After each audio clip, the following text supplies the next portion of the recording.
السلام علیکم، میں ہوں حبیب اکرم اور آپ دیکھ رہے ہیں پروگرام نقطہ نظر۔ مجیب الرحمان شامی صاحب ہمارے ساتھ موجود ہیں اور آج شامی صاحب کے ساتھ جن موضوعات پر ہم گفتگو کر رہے ہیں پہلے ڈال لیتے ہیں ایک نظر ان پر۔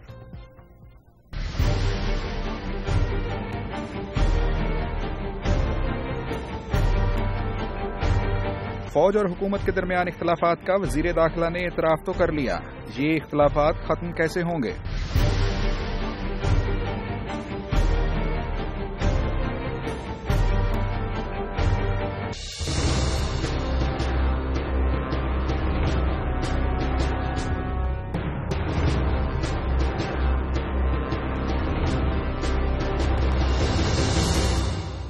گیلپ کا سروے، وزیر اعظم مقبول ترین رہنما اور شہباز شریف مقبول ترین وزیر اعلیٰ۔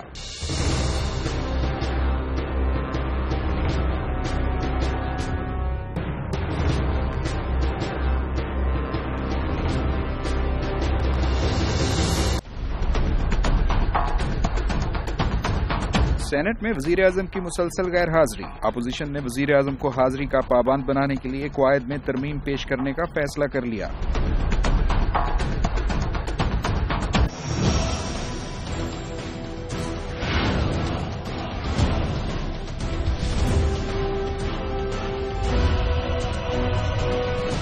آخرکار نریندر مودی نے بھی شادی کا اعتراف کر لیا، یہ اعتراف ان کی طاقت بنے گا یا کمزوری؟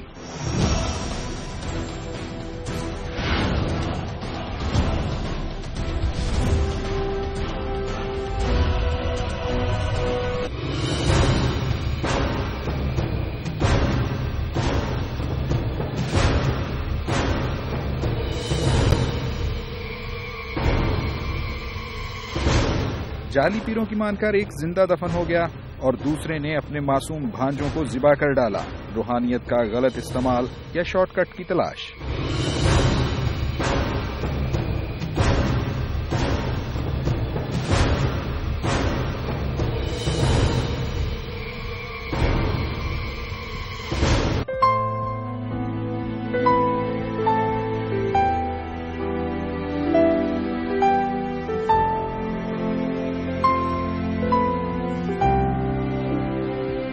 ڈاکٹر اسرار احمد کی چوتھی برسی۔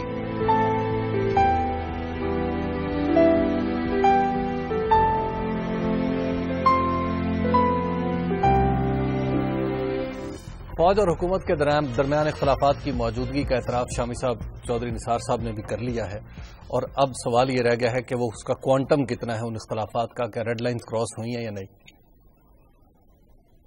دیکھیے، اختلاف رائے جو ہے وہ تو ہو سکتا ہے، اچھا، اس میں تو کوئی غیر فطری بات نہیں، ٹھیک، اور مختلف اداروں کے درمیان اختلاف رائے ہوتا ہے۔ ابھی جو منموہن سنگھ کے میڈیا ایڈوائزر ہیں سابق، انہوں نے کتاب لکھی، بڑی دھماکے کی، اور انہوں نے کہا کہ منموہن سنگھ جو ہے وہ تو جو سیاچن کو کوہ امن بنانا چاہتے تھے، اچھا، لیکن ان کے آرمی چیف نے اور ڈیفنس منسٹر نے یہ کام نہیں ہونے دیا، انہوں نے اس سے اتفاق نہیں کیا۔ تو مختلف ادارے جو ہیں ان کے درمیان اختلاف رائے ہو سکتا ہے، اچھا، اور یہ اپنی اپنی سوچ ہے، اور پرویز مشرف صاحب کے حوالے سے تو اختلاف ظاہر ہے کہ واضح ہے، لیکن اس اختلاف رائے کو بات چیت کے ذریعے سے طے کیا جانا چاہیے، رفع کیا جانا چاہیے، اور فوجی قیادت جو ہے اس کو اپنے جوانوں کی طرف دیکھنا ہوتا ہے، اپنے افسروں کی طرف دیکھنا ہوتا ہے۔ اور جنرل راحیل شریف جب گئے تھے وہ ہمارے جو ایس ایس جی جوانوں ایڈریس کرنے کے لیے یا ان سے ملاقات کرنے کے لیے، تو اس میں ہماری اطلاع یہ ہے کہ ان پہ کچھ سوالات ہوئے تھے، اچھا، پرویز مشرف صاحب کے حوالے سے۔ پرویز مشرف بھی تو کمانڈر تھے نا، بالکل، تو ایک فطری لگاؤ ہو سکتا ہے ان کے ساتھ، اور اس پس منظر میں انہوں نے پھر اپنے نقطہ نظر کو بیان کیا، اور پھر ہمارے وزیر دفاع کا ایک انٹرویو بھی ایسا آیا تھا جس میں معاملات کو بڑا پھیلا لیا گیا تھا۔ اب دیکھیے، ہم جو اخبار والے ہیں نا جی، ہماری ایک اپنی دنیا ہے، ٹھیک، ہمیں تو سوال کرنے ہوتے ہیں، بالکل، آپ ان کو انٹریگنگ کہہ لیں، آپ ان کو پرووکنگ کہہ لیں، آپ ان کو کوئی اور نام رکھ دیں، لیکن سوال کرنا تو ہمارا حق ہے نا. بالکل. تو ہمیں اس سے کیا، اگر اس کے مردہ جو ہے جنت میں جائے گا یا جہنم میں، ہمیں تو اپنا سوال چاہیے. ٹھیک.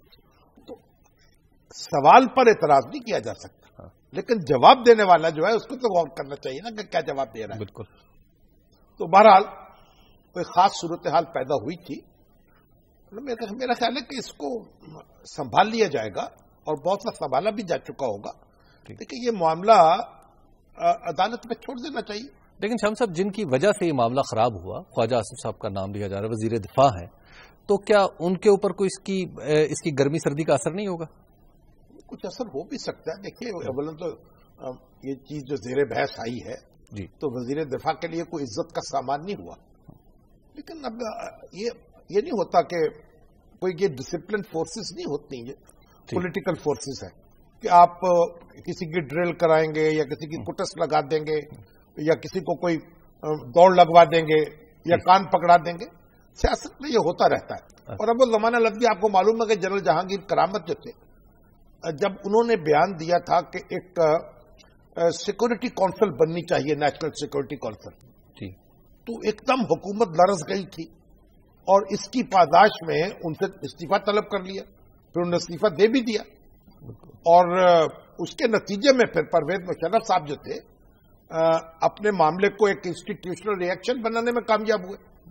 تو اب فوج کا معاملہ بھی ذرا مختلف ہو چکا ہے، سیاست بھی ذرا پہنچ جما چکی ہے. تو ان باتوں سے کوئی لرزہ پر اندام نہیں ہونا چاہیے. لیکن شام صاحب، جو صحافیوں کو دھمکیاں آ رہی ہیں اس کے بارے میں آپ کیا کہیں گے؟ صحافیوں کو دھمکیاں کیا آ رہی ہیں؟ مجھے بھی آتی ہیں. اب وہ ہمارے ایک میجر عارف پرویز صاحب ہیں، جب کو پرویز مشرف صاحب کا نام لیتے ہیں وہ دھمکی امیت میسج کرتے ہیں. اچھا. اور ٹیلی فون کرتے. تو اور میں نے تو کبھی ان کا نوٹس نہیں لیا اس باتوں کو، ہنس کے ٹال دیتا ہوں جی. اور ابھی ہمارے دوست ہیں بعض، وہ کہہ رہے ہیں، اور عجیب بات ہے، ایک ہی سیل سے تعلق رکھتے ہیں. بالکل. ایک اخبار کے ایک ہی سیل سے جی. سارے اوپر نیچے کے لوگ سارے. تو وہ کہہ رہے ہیں جی ہمیں ایک فوجی پاور جی کی طرف سے میسج آیا ہے. اب اگر فوجی پاور بڑی بے وقوف ہوگی اگر اپنے نام سے اس طرح کا میسج دے گی. تو جب فضا میں شکوک و شبہات ہوں اور اس وقت ذرا سوچ سمجھ کر بات ہونی چاہیے. ایک بات. دوسری بات یہ کہ یہ جو سوشل میڈیا ہے نا جی، میں تو سوشل میڈیا میں زیادہ انوالو نہیں ہوتا، کیونکہ اس میں جو بے بھاؤ کی پڑتی ہے اس کا آپ اندازہ نہیں کرتے. کس کس قوماج کا میسج آتا ہے اور کس کس طریقے سے لوگ آپ کی درگت بناتے ہیں. تو ہم اس سب کو انجوائے کرتے ہیں. اگر ہمارے اوپر کوئی چھینٹ پڑ جائے یا ہمیں کوئی آنکھیں دکھا دے یا ہمیں کوئی ذرا متنبع کر دے اور سخت لفظ استعمال کر لے تو ہم کوئی بی بی پاک دامن بن کے کیوں بیٹھ جائیں؟ ٹھیک ہے، ہمیں بھی تیار ہونا چاہیے اس کی. دنیا جہان کی ہم درگت بناتے ہیں، تھوڑی سی اپنی بھی بن گئی تو کیا حرج ہے. تو ایک طرف ایک تو بات یہ ہے، ہمیں زیادہ سینسیٹیو نہیں ہونا چاہیے. بالکل. دوسری بات یہ ہے کہ ہماری جو ایجنسیز ہیں، ادارے ہیں، ان کو چوکس ہونا چاہیے. اس طرح کی شکایات اگر ملے تو پھر دیکھا جائے کہاں سے آئی ہے، کیوں آئی ہے. شام صاحب، ابھی وقت ہو گیا ایک بریک کا، اور بریک کے بعد گفتگو یہیں سے آگے بڑھائیں گے. آپ دیکھتے رہیے نقطہ نظر.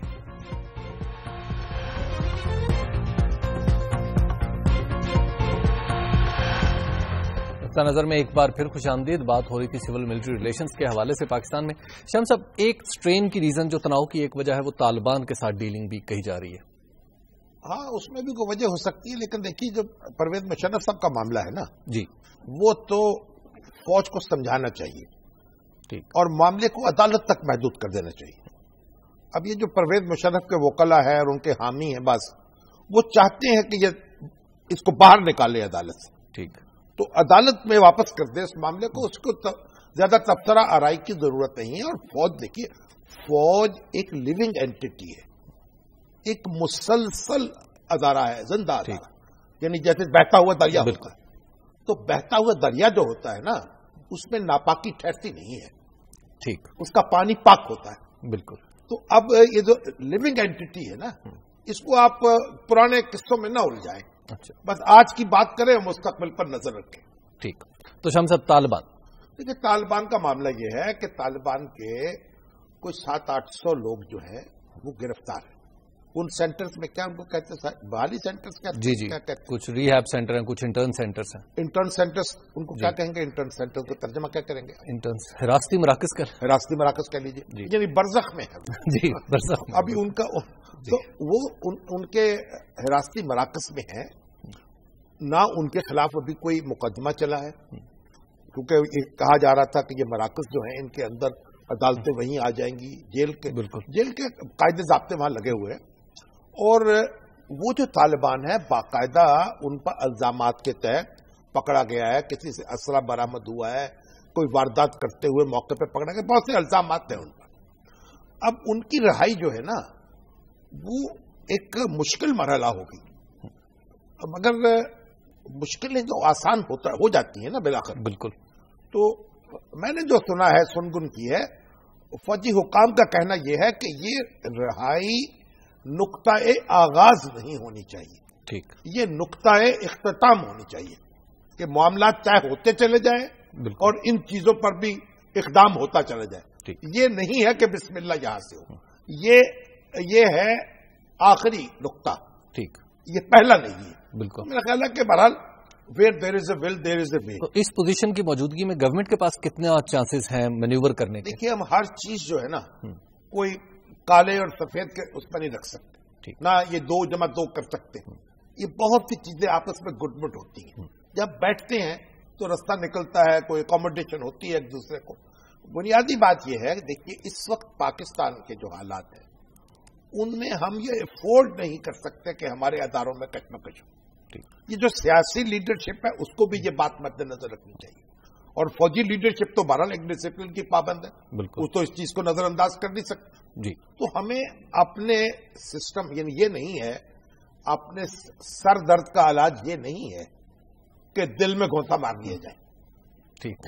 تو جو کام جہاں کرنے کا ہے وہی کرنا چاہیے, اور جو اختلاف ہے عملی اقدامات کا. اور پھر ایک بات اور بھی تو دیکھیں, جو ہمارے طالبان ہیں ان کو دیکھنا چاہیے ان کی طرف سے کیا جسچر ملا ہے.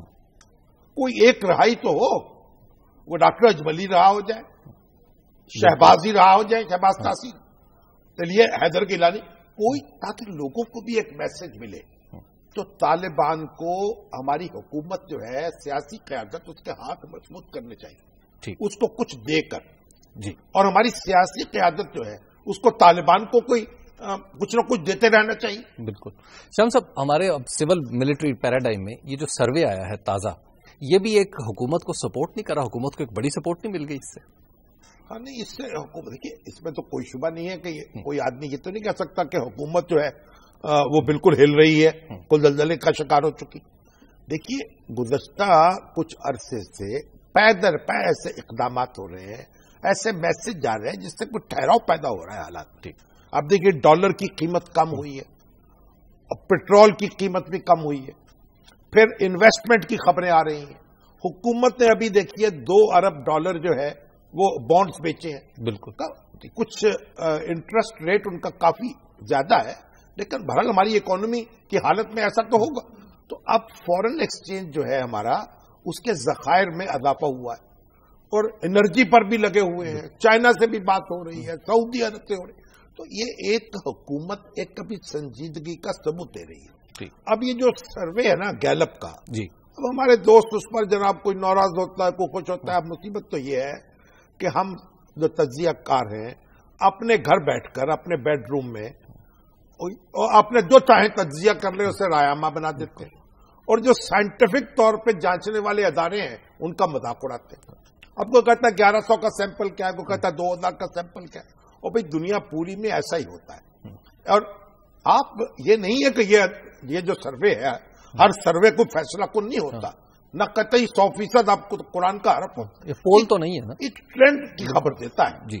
اب دیکھیں آپ ایک دیگ پکاتے ہیں نا, اس میں 2 چاول اٹھاتے ہیں اور کہتے ہیں وہ گل گیا, کہتے ہیں پوری دیگ گل گئی. اب شور مچا دے وہ, جناب یہ کیا ہے, باورچی جو ہے اس نے صرف 2 دانے اٹھائے ہیں اور کیسے کہہ دیا دیکھ. اور ہمارے گھر میں جو ہڈیاں پکتی ہے نا, تو ہماری بیگم صاحبہ جو ہے وہ تھوڑا سا بس نمک ایسے چاٹ لگاتی زبان پہ, کچی نمک ٹھیک ہے، لیکن صاحب یہ خیال آتا ہے کہ شاید اندرون سندھ نظر انداز کر دیا ہو کسی نے، ساؤتھ پنجاب نظر انداز کر دیا ہو. نہیں، ایسے کوئی بے وقوف تھوڑی ہے بھائی. ایک بین الاقوامی شہرت کا ادارہ ہے، یہ سیمپل میں ہر جگہ موجود ہوتی. جس طرح ہمارے میٹر نہیں لگے ہوئے ریٹنگ کے، جی جی، اس میں وہ ہیں تو چند 100، بالکل، لیکن ان کی سیمپلنگ ایسے ہوتی ہے بھی سائنس ہے جی. اس میں گاؤں بھی ہے، اس میں شہر بھی ہے، اس میں ان پڑھ بھی ہیں، اس میں پڑھے لکھے بھی ہیں. ٹھیک. تو ہمیں چیزوں کو سمجھ کر اس پہ تبصرہ کرنا چاہیے، ٹھیک. بغیر سوچتے سمجھے نہیں. یعنی پہلی بات تو یہ ہے کہ ہم اسے بے پرکی بھی قرار نہیں دے سکتے. ٹھیک. دوسری بات یہ ہے کہ اسے قرآن کا حرف بھی نہیں سمجھ سکتے. بالکل. اب یہ کیا کہہ رہا ہے سروے جو ہے، وہ کہہ رہا ہے کہ پیپلز پارٹی کی حکومت سے مقابلہ کرے اس کے آخری سال سے جی، تو یہ اس کی منفیت کم ہوئی ہے. ٹھیک. ابھی تک حکومت کی پرفارمنس پازیٹو نہیں ہوئی ہے، گرین ایریا میں نہیں آئی ہے، ریڈ ایریا میں ہے. ٹھیک. لیکن منفیت اس کی کم ہو گئی ہے. اور میں تو ہر جگہ جاتا ہوں، پھرتا ہوں، لوگوں سے ملتا ہوں، میرے خیال میں تو میرا اپنا احساس یہ ہے کہ منفیت کم ہوئی ہے. ٹھیک. اور حکومت جو ہے وہ اپنے اوپر ایک اعتماد پیدا کرنے کی کوشش میں مصروف ہے، اس کا میسج جا رہا ہے. اچھا، اب آپ دوسری باتیں پھر لوگ توتے میں نے اپنے ہیں، لیکن عمران خان صاحب کو تھوڑا سا ڈیمیج نہیں. عمران خان صاحب کو بھی اس بات میں غور کرنا چاہیے، کیونکہ ان کی جو اب وہ تو ریٹنگ کتنی ہے کتنی نہیں ہے. اور دوسری بات یہ کہ ہم جو صوبائی وزراء اعلیٰ ہے نا، جی، اگر جب ان کو نیشن وائڈ ان کی ریٹنگ کریں گے تو پنجاب کا ایک ایڈوانٹیج ہو جائے گا. بالکل. تو ہمیں ہر صوبے میں جا کر اس کی ریٹنگ کرنی چاہیے. تو اس میں یہ بہتری ہے پہلے سے، یعنی پہلے کے مقابلے میں قائم علی شاہ کی ریٹنگ بھی بہتر ہوئی ہے، منفیت کم ہوئی ہے. اور باقی بلوچستان میں دیکھ لیں، خیبر پیکے میں بھی دیکھ لیں، منفیت کم ہوئی ہے. ہاں، نواز شریف صاحب جو ہے ان کی پازیٹو جو ہے وہ یعنی اپروول یا ریٹنگ کہہ لیں، وہ اس میں اضافہ ہوا ہے. بالکل. اور باقی لوگوں کی کم ہوئی ہے. تو عمران خان صاحب کو بھی اس میں غصے میں نہیں آنا چاہیے، غور کرنا چاہیے، حالات کا جائزہ لینا چاہیے. اور ایک بات اور، دوسری بات میں آپ کو عرض کروں، یہ جو ریٹنگ ہے نا، یہ کوئی گھٹتی بڑھتی رہتی ہے. یہ سٹاک ایکسچینج کی طرح ہوتی ہے. ٹھیک. کہ آج اس کی قیمت شیئر کی یہ ہو گئی، کل وہ ہو گئی. کوئی آپ نے اچھا کام کیا تو شیئر کی قیمت بڑھ جائے گی، آپ کے کوئی خرابی ہوگی تو آپ کی قیمت گھٹ جائے گی. اس پہ کوئی یہ مستقل چیز نہیں ہے. دل کھٹا نہ کریں، ٹھیک، اپنا بالکل چادر تان کر سونا چاہے، دونوں رویے درست نہیں ہیں. شمس صاحب، ایک بریک کا ٹائم آ گیا، بریک کے بعد گفتگو آگے بڑھائیں گے. یہیں سے آپ دیکھتے رہیے نقطہ نظر.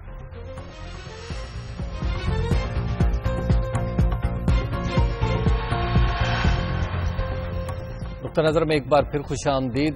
شمس صاحب، ہمارے وزیر اعظم عوام میں تو سروے کے مطابق خاصے مقبول ہیں، سینٹ میں ان کی مقبولیت نہیں ہے، سینٹ میں گئے نہیں اب تک جب سے منتخب ہوئے.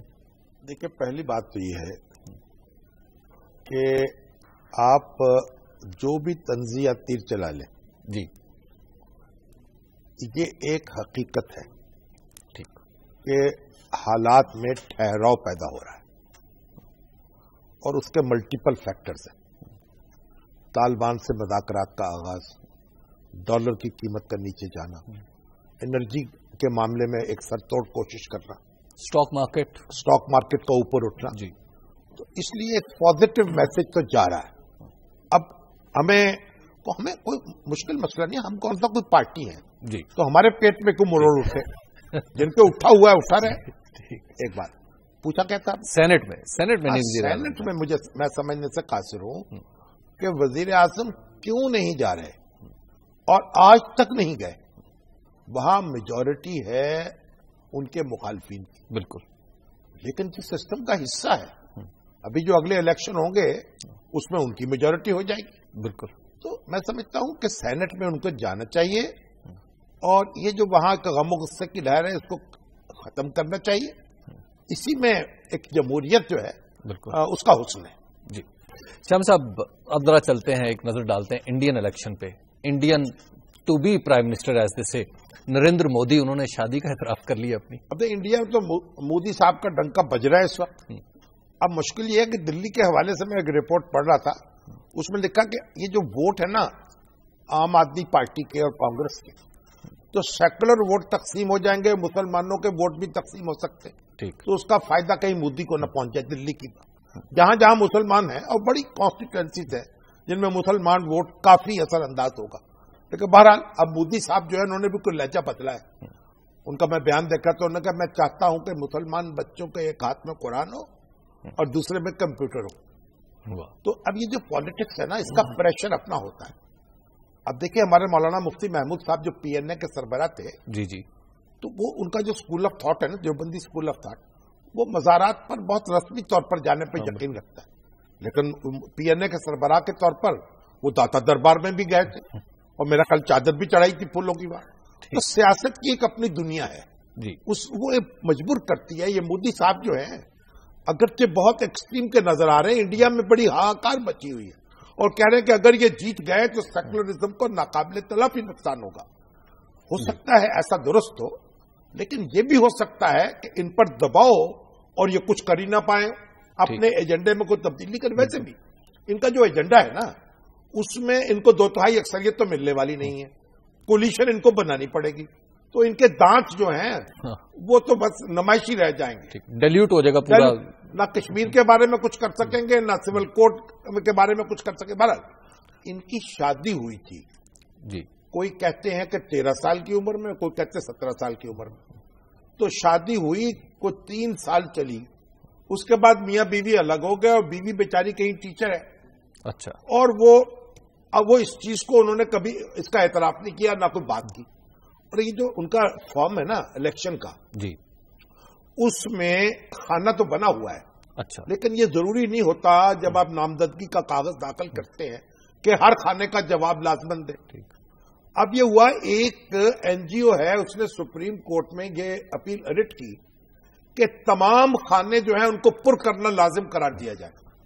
سپریم کورٹ نے یہ فیصلہ کر دیا. اب اس میں مودی صاحب جو تھے, اب جو وہ خارج ابھی شادی شدہ ہیں یا غیر شادی شدہ, تو پھر ان کو اعتراف کرنا پڑا کہ شادی شدہ. بالکل. اب یہ شور مچ گیا کہ بھائی جناب دیکھیے, جو لڑکپن میں شادی ہوئی ہے, ایک ایسا شخص جس نے اپنی بیوی سے پوچھا تک نہیں, وہ کیا کرے گا, عورتوں کے حقوق کی بات کیا کرے گا, اور یہ کیسا جناب ایک پروگریسو بنائے گا بھارت کو. تو ان پر خاصی تنقید ہوئی. لیکن اب مسئلہ یہ ہے کہ بھارت میں یہ جو پرسنل لائف ہے نا لیڈروں کی, وہ زیادہ اثر انداز ہوتی نہیں ہے. اچھا. اس کو میڈیا میں ڈسکس بھی بہت کم کیا جاتا ہے, اور اس میں جتنی توقع تھی ان کے مخالفین نے اتنی بات اٹھائی نہیں. یعنی ان کی کمزوری نہیں بنا سکے. اصل میں یہ جو راہل گاندھی ہیں وہ خود کنوارے ہیں, اور 40-42 سال کی عمر ہوگی ان کے بارے میں. تو یہ خبر چل رہی تھی کہ یہ ظاہر شاہ کے خاندان کی ایک خاتون ہے, نول ان کا نام ہے, یہ اس طرح کا. اچھا. دبئی میں اس سے شادی کریں گے. لیکن انہوں نے تو ایک مصر کی جو سابق شاہی فیملی ہے شاہ فاروق والی, اس کے ایک شہزادے سے شادی کر لی. اچھا. پھر یہ ہوا کہ ایک اسپینش امریکن لڑکی ہے, اس سے کوئی معاملہ چل رہا ہے, وہ بھی کوئی بیل منڈی نہیں چڑھی. تو راہل گاندھی تو خود اپنی کنوارگی جو ہے اس کے ہاتھوں ایک بالکل پریشان ہوں گے نا. تو اگر یہ ان کے اسکینڈل بنے تو ان کے بھی بنیں گے. اور انڈیا کی جو پالیٹکس ہے وہ بڑی دلچسپ ہے. یہاں کنواروں کا بڑا راج رہا ہے. اچھا. آپ دیکھیے ہمارے جو واجپئی صاحب تھے وہ بھی کنوارے مشہور تھے, ٹھیک ہے. اور ہمارے جو ان کے عبد الکلام صاحب تھے پریزیڈنٹ, وہ بھی کنوارے تھے, بالکل شادی نہیں کی. اب واجپئی صاحب کا تو یہ ہوا کہ میرا خیال ایک ان کے جب کالج میں پڑھتے تھے تو ان کا ایک رومانس چل رہا تھا کہ راجکماری نام, اچھا, کوئی خاتون تھی. اب ان سے پھر شادی نہیں ہو سکی. ٹھیک. ان کی شادی اور ہو گئی. ایک پروفیسر تھے ایک یونیورسٹی میں دلی کے, اس میں وہ لیکچرر تھے انگریزی کی, ان سے شادی ہو گئی. اب جب واجپئی صاحب یہ پہلی دفعہ لوک سبھا کے ممبر منتخب ہوئے یو پی سے اور وہاں پہنچے ہیں, تو انہوں نے اسی فیملی کے ساتھ رہائش اختیار کر لی. اچھا. اور ان کی 2 بیٹیاں تھیں ان کی, راجکماری کی. دونوں بیٹیوں کو گود لے لیا, میری بیٹیاں. اچھا. اسی فیملی میں رہنا شروع کر دیا, پروفیسر صاحب کے ساتھ اور ان کی اہلیہ کے ساتھ. اب اس میں کوئی تھوڑی بہت پھپتی کسی نے کسی, تو ان کی جو راجکماری صاحبہ تھی انہوں نے ایک انٹرویو دیا. انہوں نے کہا یہ اس قسم کی جب گندی باتیں ہیں ہم نے کبھی ضرورت بھی محسوس نہیں کی ڈسکس کرنے کی اپنے شوہر کے سامنے یا واجپئی جی کے سامنے.